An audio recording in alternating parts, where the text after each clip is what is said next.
to the track, the wall, makes the leap, and makes the catch! Amazing catch by Junior! He got it! A perfect game! 13 strikeouts. And Bonds hits one high! It's in deep! It is out of here! 7:56! What a special moment for Barry Bonds! Swinging a long drive, deep to right, going, goodbye! He has done it! He has changed the game of the night with one swing of his bat! You know, like you said, right, the youth coaches, simple doesn't sell, and so youth coaches are trying to make things seem like they know everything. Like they know everything. They're talking to the parents. They're telling them all of these things. Boom, boom, boom, boom, boom, boom, boom. And some of those things may be right? They may be on the right track with some of those things they're teaching. But what you're doing to the young person is you're taking his creative element away from him. And as a young athlete, all you want to do is try and be creative on the field. Have you ever seen a bunch of kids just go play basketball or kickball? There's nothing on the line, and they're just running around. Their agility, they're moving, they're fast, they're quick, they sprint everywhere. Right? Baseball in Mexico, man. Like, that's it, dude. Fun. Right, because they're just like, they're in the spirit of play, right? That's what they're embodying, play. And that's all we have to do as youth coaches. Yes, of course, we're trying to, do whatever we're trying to do, right? But if we can encourage this, just be creative out there, go and play. And yes, I'll teach you the fundamentals, right? If we're thinking about what the fundamentals of being a human being are, that's eating well, moving well, sleeping well, and thinking well. There's only 4. It's very, very, very, very, very simple. If you hit those 4 fundamentals as a person, you're going to live an awesome life.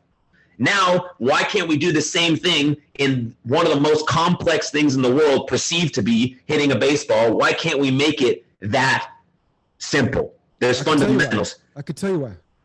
It's because it's ego. Because there it is. It's stroking the ego, right? Hitting a baseball is the hardest thing to do in sports, period. I have 0.4 of a second to make a decision, to put a mechanically sound swing on a ball that's round and back. Like they're doing studies like saying to someone's physically, humanly impossible to hit a major fastball.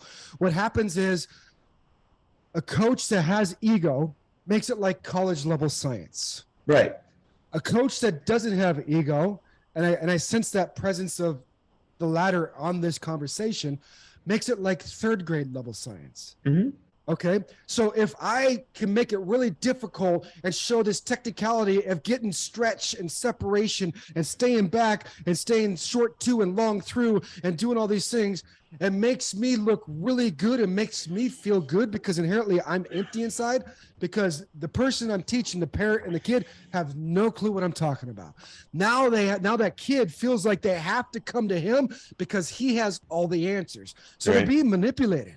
It's a narcissistic personality trait that we need to address with inside the mentorship, the coachingship. And to the coach's defense, the game has gone so fast with technology at the highest level, right? Yeah. With algorithms, exit velo, metrics, all that stuff.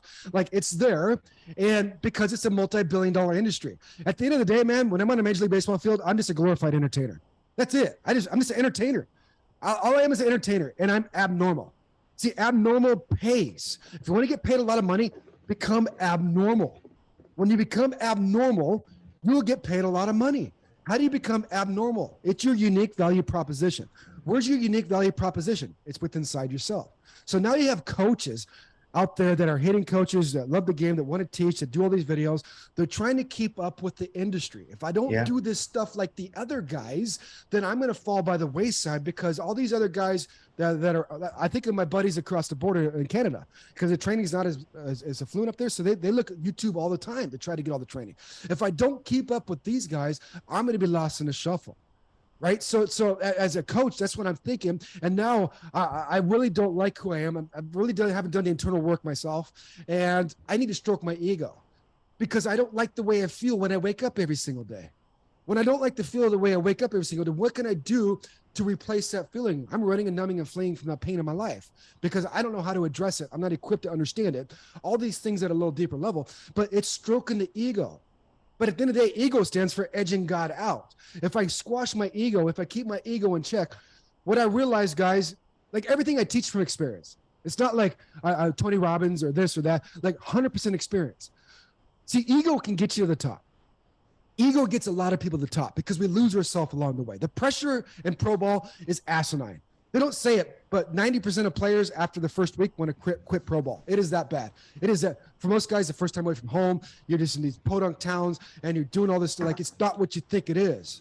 So the pressure at that level, because 4% of guys get a chance to go play the big leagues, like it eats you up.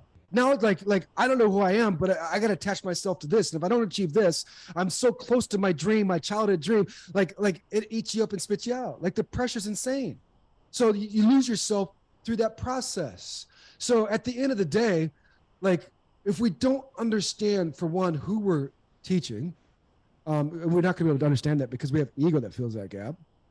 What I realized through the top is ego will get you there, but there's two things you'll never be able to achieve. You'll never be able to achieve sustained success. You can't find sustained success by operating out of ego all the time. It's not possible. And you'll never find fulfillment. I'm flying to the 2005 All-Star game. I'm representing the Toronto Blue Jays in Detroit, Michigan. I'm flying in a Citation 10 private jet. This is the fastest civilian jet in the world. I go from Chandler, Arizona to Detroit, Michigan. I was that kid just like you guys in the backyard with wiffle ball when I was a kid. Bottom of the ninth, 2 outs, bases loaded. I'm going to rock it. Boom. Yeah, I came through. I'm going to live out my childhood dream actively, real time. I go through the private terminal of this private jet because you don't go through the regular terminal. You think you're big pimp and badass. Like it's the worst thing to stroke your ego is to fly private. Like it's like I think I'm the best in the world. I'm the only guy there, and I'm going through the private terminal, and the secretary's like, "How you doing? Hey, how you guys doing? Nice to see you." Because everybody's stroking me, like, "Oh, look at this guy. He's flying private." I go walk on the plane. There's a flight attendant, and there's a pilot and co-pilot. "Hey, how you doing, Mr. Hillenbrand?" "Oh, I'm doing great, guys. How you doing? Here's $100. Here's $100. Here's money here for you guys." And I'm going to I have the goosebumps again all over my body. I'm going and I look out the window. I didn't have my entourage with me. I didn't have my wife or my kids or my dogs. I was by myself. I'm flying at 64,000 feet going 640 miles an hour to my childhood dream, getting ready to play in front of tens of millions of people the next day. I look out the window and the thoughts going through my mind are, is this all life has to offer? Is this it? I hate everything about this stuff. I've sold my soul to the game. I've lost myself so far through that shuffle because, like I told you before, my love for the game became my escape. The only time I ever felt comfortable, only time I ever felt solitude or at peace was in the batting cage or in the batter's box. I could be in front of 40,000 people. I could be in front of millions of people on TV. I don't care. I felt nothing but peace because I had a specific focus on what I was trying to achieve. Nothing else could come in. My internal world was so much hell that I'm going to my childhood dream, and I hated every aspect of it. But if I don't go out there that next night and put on a smile and go out there and perform, I'm not going to have a job. And so many people can't relate to this, and that's what gets me at the youth level, the high school level, the collegiate level.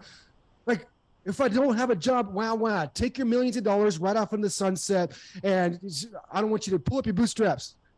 But it's not that for us Major League Baseball players. Because if I don't have a job, I don't have an identity. Mm-hmm. I don't know who I am. And if I don't have a job and if I don't have an identity, these are the thoughts that we're battling. I might as well put a pistol in my mouth and blow my head off. If you don't believe me, not you guys, but the listeners, just research Jeremy Giambi. 9 months ago, he did that exact thing because he couldn't deal with what he was dealing with because his whole life was Major League Baseball and Jeremy Giambi's brother. The struggle's real, regardless of where you are. So in the prime of my career, guys, I make a decision. After my 7th season in my career, I have $20 million in the bank. I'm rocking it. I summited the mountain, guys. I'm competing and rocking it and having success against the best in the world. Hitting in front of Barry Bonds. I hit 3 home runs in one game, consecutive innings for the D-backs. Game winner off Mariano Rivera. I was in a perfect game in Atlanta with Randy Johnson at first base. I was in 2 other no-hitters. I could hit, guys. I was rocking it, cash $1 million paychecks. I had everything and anything in the world. I had 3 mansions, 6 cars, 300 pairs of shoes, flying private jets, rubbing shoulders with the presidents, movie stars, Matt Damon, Ben Affleck, J-Lo. They're in our clubhouse all the time. All the movie stars want to be just like us, and all of us want to be like actors and musicians. I'm living that life, luxurious, everything, but fulfillment. See that pain from 14 years old with the experience with my dad. I'm not lovable. I'm not good enough. My dad doesn't love me. I can't do this. My only escape is baseball. My coaches are yelling at me. I'm no good. I don't know where to go. If I just have the success, everything will go away. It doesn't go away. If you haven't had a lot of money, I'm talking about a lot of money, you don't realize that a lot of money does not solve any of those problems. I know you hear it all the time, and I know it sounds cliches, but I'm telling you real time, I hated my life. I was empty. I was numb to everything and everybody around me. I had become the cancer of the clubhouse because my pain inside myself was so severe that I'd lash out. And if I just become the biggest asshole around, people will never see how shattered my soul is. I can keep people at arm's distance away. But that wasn't the real Shea. I was so scared I couldn't let people look me in the eyes, afraid that people could see my shadowed soul, that I wasn't what everybody thought I was. I had little girls in the stands holding up signs saying, "Will you marry me, Shea?" I do autograph signings for $10,000 an hour, and girls come to the table crying and shaking just because they got to meet me, as if I'm Justin Bieber. But what they couldn't see is that deep pain inside myself, fueling that pain-driven game. So in the prime of my career, I left $50 million on the table, potential earnings, and I walked away. I vanished. I just vanished, gone. Where did Shea Hillenbrand go after my free agent year? I was rocking it. I hated it so much. I hated that feeling so much. I hated myself so much. And when you hate yourself, you don't trust yourself. When you don't trust yourself, you don't trust anybody else. I hated myself. I hated my teammates. I hated the game so badly. I just wanted to run, numb, and flee from that pain. So I went and pursued my second childhood dream. See, in 5th grade in Mr. Murphy's class, we had, let's dream today. What do you guys want to do when you grow up? In 5th grade, I was vigorously raising my hand in the back of the class, and I said, pick me, pick me. And Mr. Murphy said, what do you want to do when you grow up, Shea? I said, I'm going to play Major League Baseball, and I'm going to own a zoo. Space laughed at me just like that, Aaron. I love it, man. And I said, dude, I'm going to do it. So I vanished in the prime of my career at Major League Baseball, and I went and bought a zoo. I had the biggest and baddest place in town.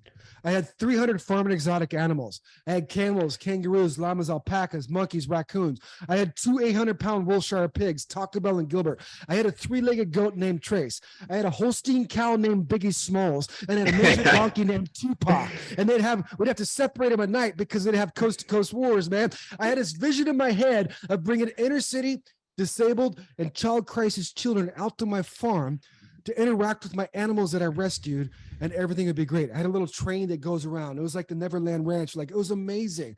And what happened on that farm superseded anything I ever did on a Major League Baseball field.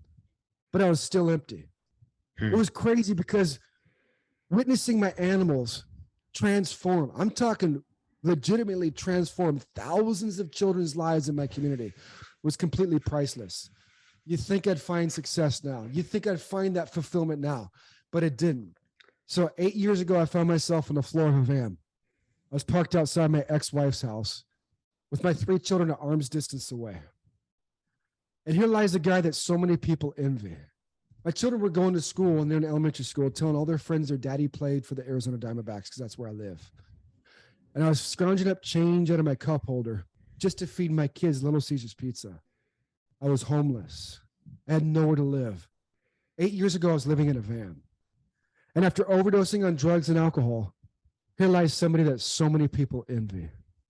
And as the soul's leaving the top of my head and I'm clinging onto my last breath, the thoughts going through my mind are, you're a loser, Shea. You're a failure, Shea. You're an idiot. You've lost everything. You're a hypocrite. You tell everybody you quit baseball for your kids. You quit baseball because you couldn't handle it. You're empty. You have pain. You're an idiot. You're a loser. These are similar stories that these kids are telling themselves every single day at 14, 15, and 16 because the way the industry's going with the coaches and the parents, we need to wake up and realize where we're directing our youth. I'm motionless, clinging onto my last breath.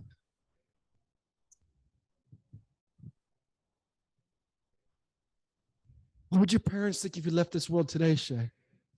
What kind of dad would do this to his kids? Are you serious? My answers to all those questions are, I don't know. I'm nothing if I don't have baseball. I'm so tired of fighting this game. I'm tired of fighting it. I did it. I did everything that what these parents, perfect game, coaches, college recruiters, pro scouts, everything that everybody's trying to get these kids to do, I did it.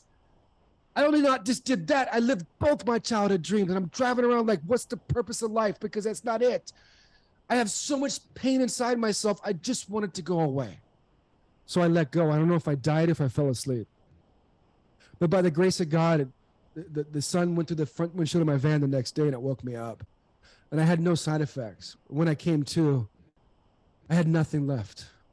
I had no nausea, no headache, no stomach ache, no side effects at all with the concoction of pills and alcohol I consumed the night before.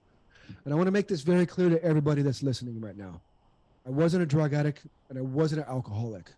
I'm not a drug addict now. I'm not an alcoholic now. I was trying to run, numb, and flee from that pain. That same pain that all these coaches are going through, that are taking it out on these kids, trying to fill that void and have that ego fill the gap just to try to feel something other than that crappy feeling that they feel inside themselves. And I was presented with two decisions. I was like, it was an aha moment. I'm like, I have to take back control, and I have to own my life. I have to do the things every single day to start creating agency in my life. I have to create agency. What does that mean? I have to design the life. I have to take back control. I didn't have to do that in Major League Baseball.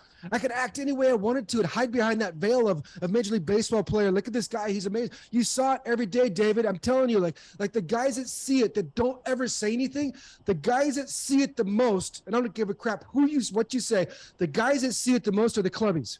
Because they're in there every freaking day intimately with these guys, looking at them in the shower. And these guys are in the shower making millions of dollars in their career, and their life is just passing them by, and they just hate who they are, and they're so scared to lose what they are because they're cheating on their wives, and they're being crappy dads at home. And if they just do this and just do that, I'm lost in the shuffle. And I'm sitting at my locker, and the clubby's like, "Are you all right, Shea?" "Yeah, I'm all right, dude. Don't worry about it. I'm good." "No, you ain't all right, guys. What can we do to help him out?" Like, the struggle's real. It's not what you think it is at the major league level.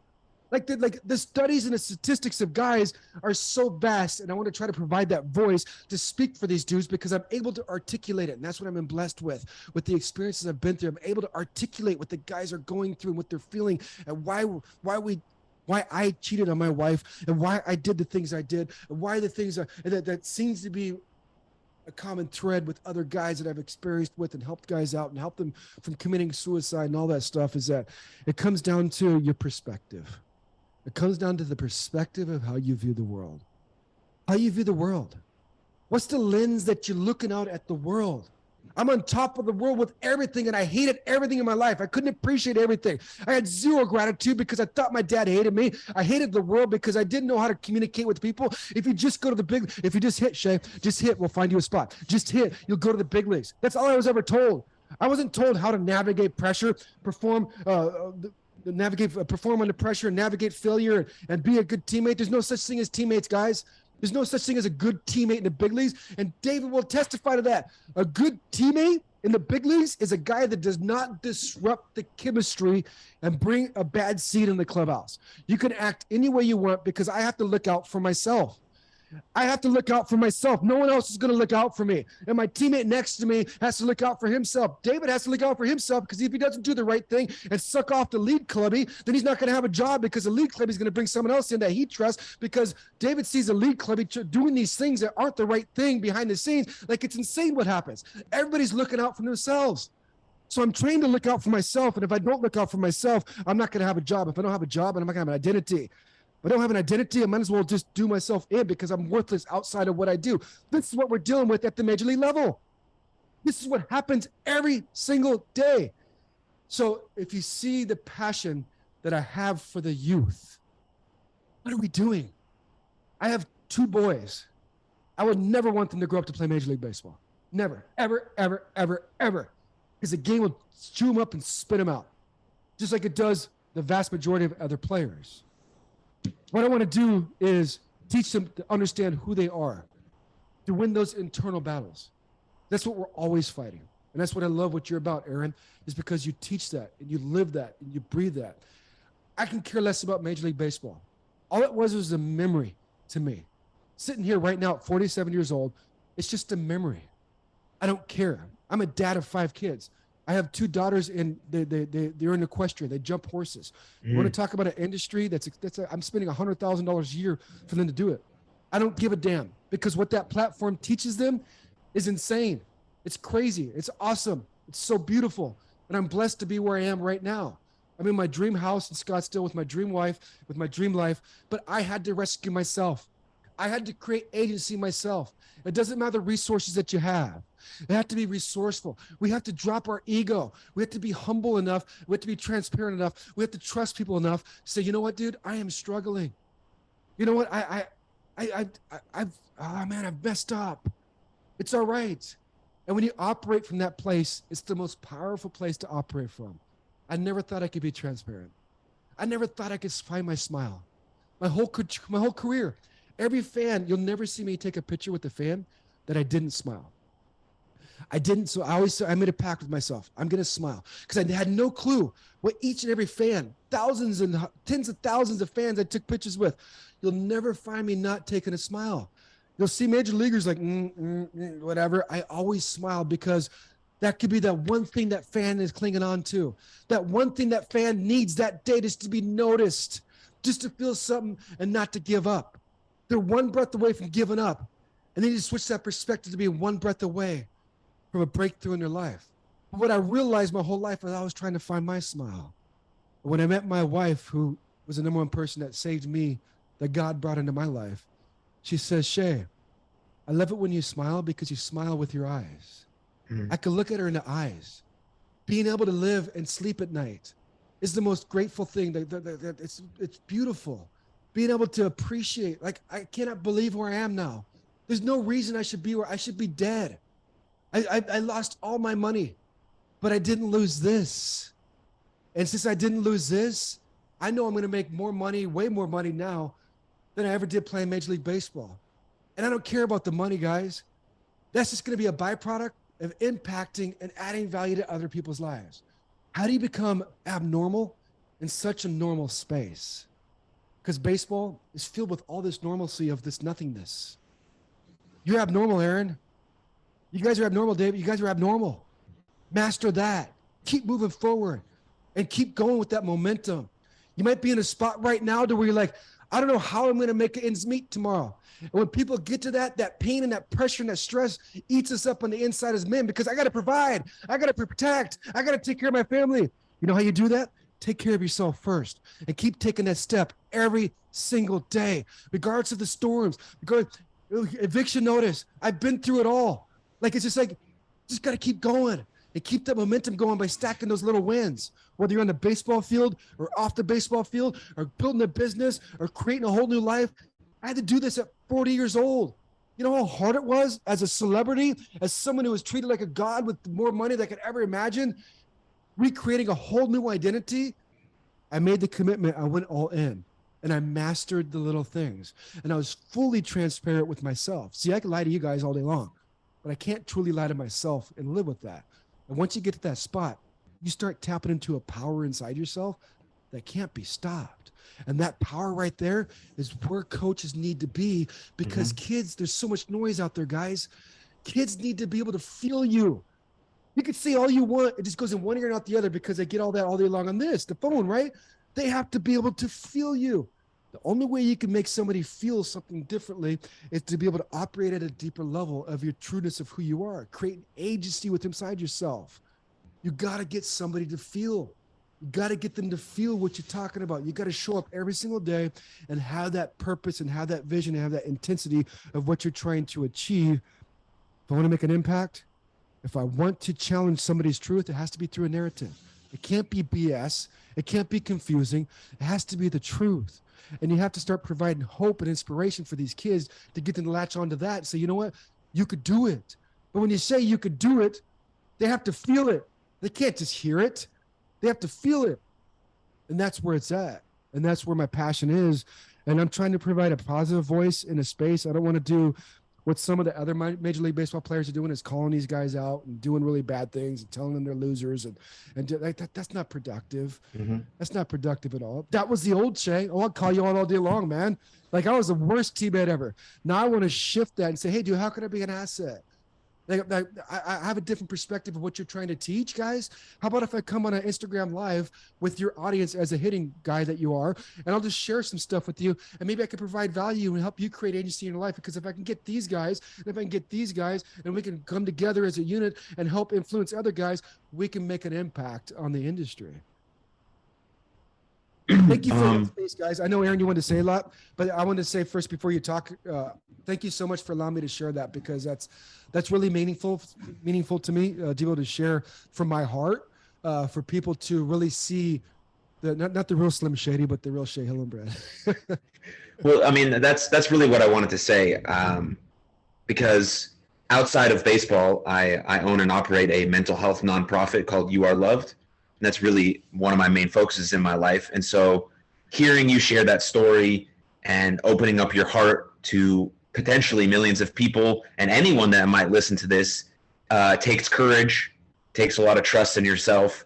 And so I thank you for doing that, for embodying those traits that you are trying to teach. It's really a beautiful thing to see. And it also goes to show to you that mental health and struggling with your mental health doesn't discriminate. Doesn't matter what job you have, how much money you have, where you live. Mental health is how you think, feel, and act. And on that spectrum, anyone on earth can suffer from serious mental health conditions.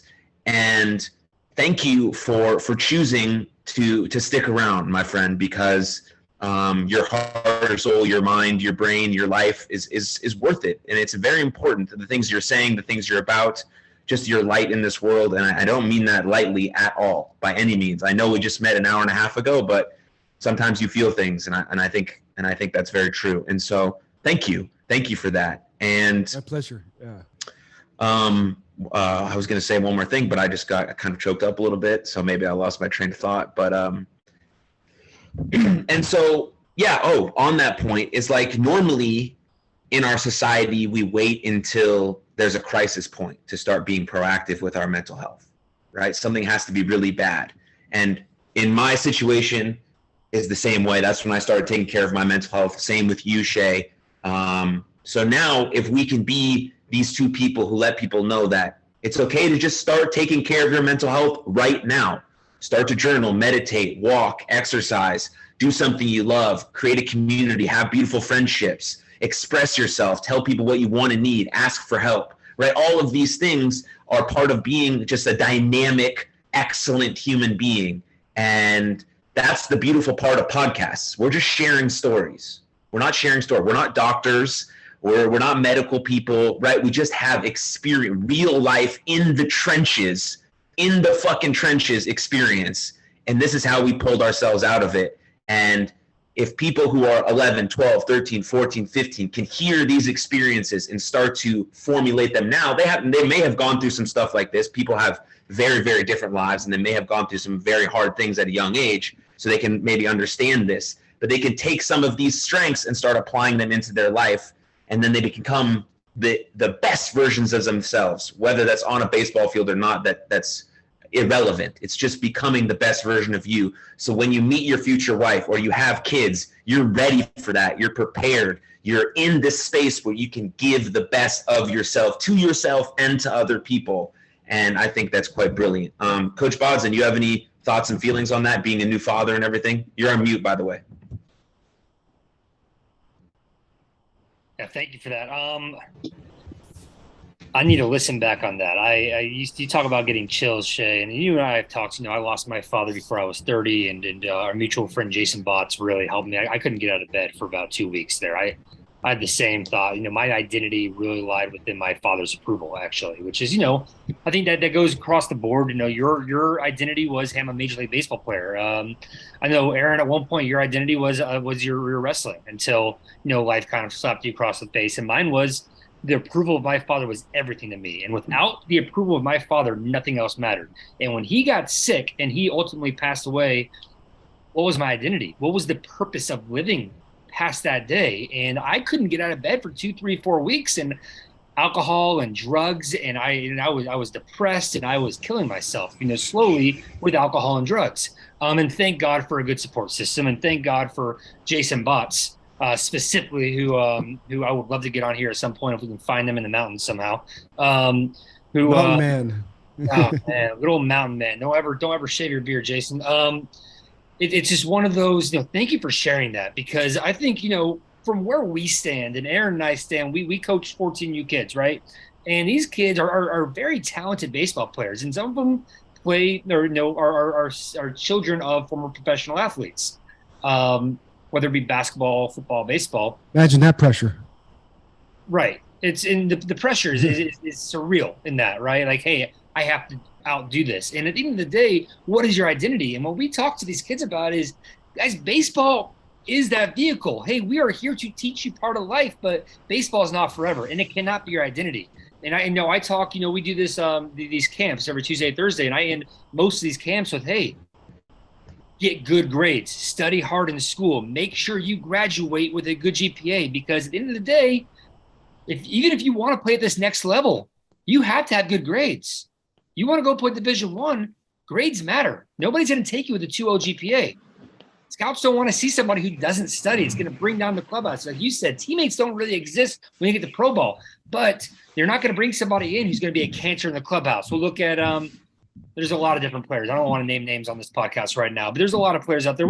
You, me, getting in a fight with John Gibbons, right? And then the next day, half the team is getting interviewed when you're getting released from the team, and all the players are like, "No, we love him," and John's like, "Hey, what he said to lie, whatever, this and that." It's just, it's at the end of the day, that's all life, and I appreciate you sharing that with me, because vulnerability is such a important factor in life. And as a new father, and as a father of 5 to you, and as a new father to me, it's what's important. And my ego doesn't matter. My pride doesn't matter. The development of my son and the development of the kids in the field matters, because at the end of the day, you're probably not going to play professional baseball. Just probably not going to. But that's probably for the best. Right? And it's for your stories, probably for the best. So what can we do as coaches and human beings to lead you down the right path, to understand that baseball isn't life, but life is full of failures and tribulations, and how can we find identity within ourselves rather than, relying on other people for our mental successes? Yeah. Shea, I want to say one thing before I give you a chance to have some closing remarks. It's about your zoo. It's about a zoo.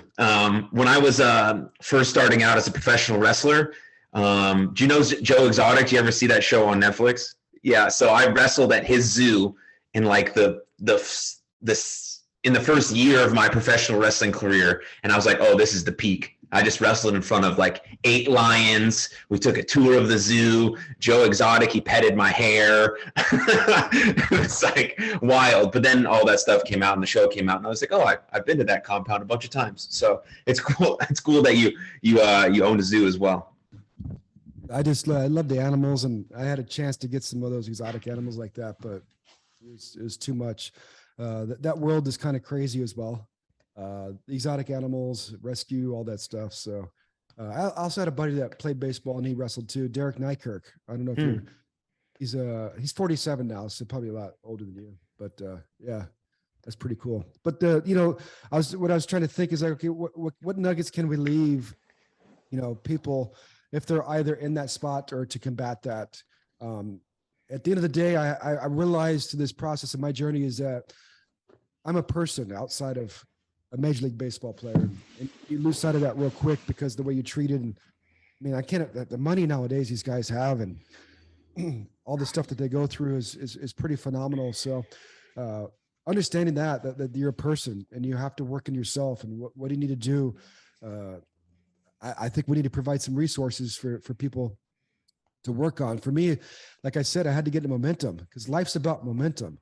Get into momentum, what I need to do on a daily basis to really audit where I'm at with how I view myself and how I view the world, and just stacking little wins. Like if you say you're going to wake up at a certain time, just wake up, do the Mel Robbins thing, man. If the alarm clock goes off or it's whatever, and do 5, 4, 3, 2, 1 and get up, man. Like it works. And incorporating these little habits. What are your rituals? What are your habits? Because those are what's led you to where you are right now. And me as a baseball player, like I just had different rituals and different habits than the other players. And that gave me the ability to tap into what I had inside myself to separate from the 80%. Was I the best? No, but not at all. But I knew I could hit 330 and 100 RBIs every single season. That's kind of like Adrian Beltre. I knew I had that ability, but what stopped me from doing that was the internal game, was those internal battles, like what I felt about myself. I had no self-confidence. And the biggest thing I want to convey to people is, man, what is the language, your internal language? Like be on guard. Like a negative thought is 40 times more powerful than a positive thought. A negative thought is 30 times more powerful than a positive thought. If you say that negative thought out loud, it's 3x that. So what does that mean?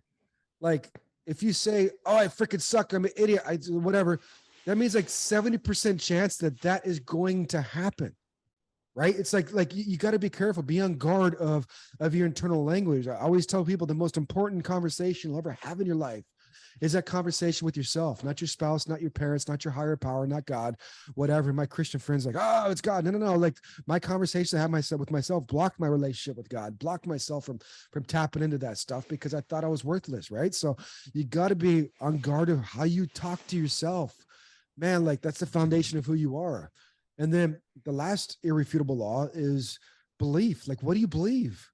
Like there's one thing that all major leaguers have in common. Like there's only one thing. Is they believe that given the opportunity, they'll come through. Whether you're a bench player or a franchise player, we all believe. So what do you believe? I had to create a new belief system. Like the most powerful force in human nature is for us to stay congruent to what we believe to be true about ourselves. And that's right there, the sticking point. What do the parents believe about themselves? What do the coaches, influencers, mentors, what do they believe about themselves? Those two influences right there are going to directly infect and influence the players. So we can't say all this stuff to the players when the coaches don't know what they believe about themselves or inherently believe nothingness about themselves. So it's like the MLB mindset. It's not Major League Baseball. It's momentum, language, and belief. So that's what I want to leave people with. It's like gain that momentum. There's so many days, like I work out twice a day now. I've lost 30 pounds. I watch my diet, I do different things. I don't want to do it. But my values and my beliefs of what I'm trying to achieve, that has to happen. For me to show up on the podcast and bring me fully and bring the energy and do the stuff for 2 hours straight, I got to work out. You know how many workouts I go through that I don't want to go? I just don't give my mind a chance to say no. I just go. And that we all have that ability. Just do it. My mom always said, oh, you're a different Shea. You're different than everybody else. Well, I don't know. Maybe I am. But I think there's things that we could do. Stay on guard. To create a belief system. These kids don't believe anything about themselves. If you truly sit them down, they're going to say some false, oh, I believe I'm this and that. How? You don't work. I believe I'm going to go to D1. How? You don't hit in the cage. Like it's a false sense of belief, right? So it's like, okay, how do you create belief system? A true belief system. The only way you can create a true belief system, what I believe and what I've experienced, is to create credibility with yourself. I had the most credibility in the world as a baseball player, but I had zero credibility as a person. I didn't have to worry about the person because I could act any way I wanted to. And actually, me going off and being an a-hole to people and doing those things, man, that dopamine release and that feeling I got afterwards was absolutely amazing. So those dopamine release, that reward system was tied to negativity because that's just how I was raised and the environment I was in. Well, how do I switch that to a positive thing? Like I have the ability to do that. What I tell everybody is that story that you tell yourself every single day is the most important thing. Audit your story. What's that story you tell yourself when you wake up? What's that story you tell yourself when you go to bed? That's the trueness because that's operating at a subconscious system. But the beauty of this whole thing is we have the remote control in our hand. We have the remote control to change that narrative, to change that movie, to change that story, to change that audible, whatever that might be. We have the ability to change it. It's whether you're willing to do it or not. Do you just want to ride off into the sunset and just say, you know what, life just passed me by and it's all good. I'll just go do this. Or you want to say, you know what, I'm going to buckle down. I'm going to commit. I'm going to try to live the fullest version of myself. Regardless, I'm talking to the coaches right now. I'm talking to the parents right now. I'm talking to the influencers right now. Like life hasn't passed you by. Like it's crazy with technology. Like my mom says, you got to take care of your heart, Shea. You got to take care of your heart because I was born with a hole in my heart the size of a quarter. Imagine that with an infant. That's like half your heart. But by the grace of God, it closed up. I have an enlarged heart murmurs, all that stuff. Take care of your heart. But I'm thinking like, okay, I changed my diet to more of a plant-based diet, but I'm thinking like, okay, by the time I'm maybe have to deal with this stuff, like the technology is probably it's so far advanced, it's crazy. Like longevity. Like what is this about? Are we going to sit here and play the victim? Or are we going to sit here and say, you know what? I have the ability to do the things I need to do on a daily basis. Just the small little things. Because we got to play this game as a longevity game. Longevity. And like, man, it does not matter what we do this season. It doesn't matter what we do this game. It matters what we do on a daily basis to put ourselves in a position to create these habits and these rituals so we can implement them and translate them and transition them into life. Right? So all this stuff that I've done in baseball, I just apply to my personal life because it didn't have to before. Now things in my life forced me to do that. And I just don't want people to feel the pain that I felt on top of the world. Mm-hmm. That is the crappiest feeling when you have everything and you're living that dream and you summit that mountain and you're up there cracking home runs. Like I'm telling you, dude, like my dream was to play in Dodger Stadium. And my dream was to have Vince Scully call my name. Growing up as a Dodger fan in the 1980s, you show up in the third inning, you leave in the seventh inning to beat traffic, and you listen to Vince Scully on the radio. Vince Scully put me to sleep many nights. And I'm like, one day he's going to call my name. What is that? Is that ludicrous? Is it insanity? I have the goosebumps again. Or is that, you know what? I'm tapping into my vision. I'm visualizing because my mind can't discern the difference between imagination and reality. So my second season, my All-Star season in the MLB, we play interleague with the Red Sox. Going to go play interleague in Dodger Stadium. 2 weeks before that night, I was having a dream every single night. Not about having success, but standing at third base on the receiving end from when I was a kid. And I just wanted to look up and say, you know what, I did it. That little kid that was innocent, the little kid that had big dreams, the little kid that didn't know anything about how life really worked, that was just trying to make his way, that was just trying to do the things that he could do to be the best he could be because he was just trying to figure out the way his life was. These are the kids that we're dealing with nowadays that are getting sent so sideways, they don't even know how to function. So I went on the plane. We're from Boston to LA. We're facing Hideo Nomo, my first night. And our athletic trainer was one of my really good friends. His name was Chang Lee. And he trained Hideo Nomo in the offseason. And I went up to Chang Lee on the plane. And I sat down next to him on a 5-hour flight. I'm like, dude, what's my approach against Nomo? Like, there's so much stuff that you have to do. We don't just show up to the game. We're constantly trying to figure out the edge. We're trying to figure out the game plan. We're trying to figure out the approach. I sit down next to him. This dude knows Hideo Nomo inside and out. And I sat down next to him and says, Chang, what's my approach? And he says, don't worry, sit the fastball. I said, what? You know how your dog looks at you like, what? He says, don't worry, sit the fastball. I said, Chang, no. He's got that Ginzu changeup, and he's got that windup, and he's got this crazy stuff. His strikeout pitches go to. He's like, Shay, trust me, don't worry, sit the fastball. I went back to my seat, scratching my head. And I was on that field the next day. And I was sitting at third base, and I did it. I'm looking up. And when you get into a situation like that, guys, very, very few people are able to experience that. But how did I get there? It wasn't a magic potion. It wasn't that I had the most talent. I did have quick processors, but I didn't give up. All my friends gave up. All my friends talk crap. They don't tell you that when you get drafted, you have to go in this bubble to keep your focus because all your friends, like, they talk crap about you and they have envy. They're envy. No one supports you. It must be nice to be you, my older brothers, and I'm giving away millions of dollars. And like, I'm just trying to navigate the life of this hurt little boy that was in the front yard playing basketball. And I got overwhelmed and running in the house. And my dad's like, go inside, you effing pussy, and tick off on you. Like just berating me because he couldn't figure out how to navigate that situation. Not because he was a bad person, because he was emotionally unavailable for what he went through. Just this little boy that just tried to make it, that just everybody said he couldn't do it. I just kept going and I wouldn't let people tell me I couldn't do it. And when I was in that situation, guys, it was like an out-of-body experience. That's the only way you can explain it. It's so overwhelming, your senses, like, I'm living it. I'm here. Like, I'm doing it.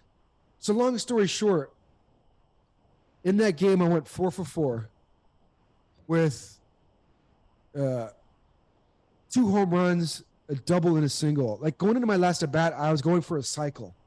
And Vince Scully was talking about it. And I have it on video. And I hit a home run, oppo off Hideo Nomo, fastball. Hit a line drive to left field, base hit, fastball. The last pitcher I faced was going for a triple. And all the teams like went to this game to watch it because I was going for a cycle. And he threw me a slider. And we're down 3-1. And I almost hit the ball out of the stadium. And it's like this little boy that everybody just like, I don't know. Like, it just, like, what is it? Like, you just have to have, the it factor is that hunger. If you guys want to have success, you got to stir up that hunger. How do you stir up hunger? Find something that sparks your interest. And find something what do you find yourself going to on the cell phone? Like, what are you trying to achieve? Like, and go out there and just research it and try to study it and go out there and formulate a little game plan with the information that you have. Just a simple information that I'd rather have a kid go out there and take 300 swings the wrong way than try to do the perfect swing that a guru is trying to teach them that we all know that's not the right way. Mm-hmm. See, that's the hunger and that ability to go out there every day, day in and day out, is what gets you through. Like I can't tell you how many times major leaguers just want to give up. Like, you're waking up in the middle of the night as a physical specimen and you're waddling going to the bathroom because your body hurts so bad. And the first thought that goes through your mind is like, where am I? You don't even know what city you're in. We have 3 days off a month. We're playing every single night. I was a starter. I played every single day. You know how hard that is? You could take your swing and your biomechanics and all that stuff and throw it out the window because that's not what's going to get you to get through. It's the mindset. My swing never changed from high school to 2-time All-Star big leagues. It never changed. I refined it, but it was my swing. And you're not going to take my swing from me. I can't hit like Barry. I can't hit like Manny. I can't hit like Big Papi. I can't hit like Trout. I can't hit like any of these guys. I operated and functioned at a level 7. That's how I was able to get. I couldn't go to a 10, 11. I'm not that good. But I got the max out of level 7 because I knew who I was. And I trained within my parameters. I don't know who you are. I don't give a crap what you. I can't do what you do because I can't focus on you. I can't say, oh, I wish I was them or that. No, I was me. So I was a level 7 competing and having success against 10s, 11s, and 12s. What is that? That's getting up every single day and stirring up that hunger. My parents didn't have to tell me to go outside and work. I tried to get $5 from my dad. Dad, can I get $5 to go down the batting cage and have the machine throw to me like every day? Like if you don't have that, you're just tricking yourself. You can have all the training, all the stuff that you want. And here I am living out my childhood dream real time. And it's the most beautiful, amazing experience in the world.